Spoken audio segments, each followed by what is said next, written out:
Welcome to My Money Buddy, the monthly update in December 2021. In November, there were a couple of changes in the personal finance space.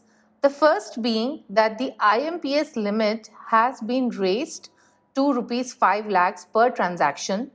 RBI has also come out with an integrated ombudsman scheme which will help customers to file complaints, track and receive feedbacks at a single point, and the complaints can be against entities regulated by RBI such as banks, NBFCs and payment service operators. Of course, we have given a detailed procedure on how you can file these complaints.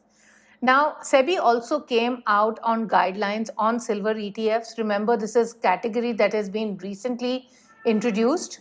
And essentially, as always, SEBI has put some good measures in place by saying that the tracking error can be a maximum of 2%, how the ETF has to be benchmarked, rules around computation and disclosure of the NAV, as well as the fact that market makers have to be appointed in order to ensure that there is enough liquidity that is basically available. And of course, to ensure that the ETF remains true to its name and allocates 95% of assets to silver and silver-related exchange-traded commodities. Now, RBI also came out with a new platform for investors to invest directly into government securities.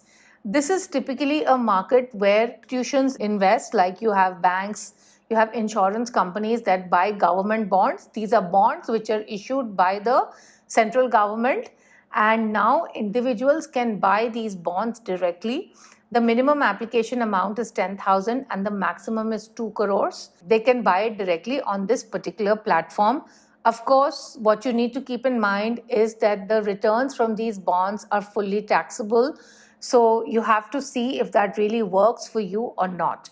Finally, the government has also announced that they are going to be tabling the cryptocurrency bill in the winter session of the parliament, and this bill seeks to prohibit all private cryptocurrencies in India. We have been saying for a long time that you should exit cryptocurrencies because these are unregulated and not a legal tender in India. So if you still hold them, I think it's a great time for you to do that exit. And because we do not expect the government to accept the cryptocurrency in the current form. That's it from FinSafe, folks. Do keep watching to know more. Bye-bye.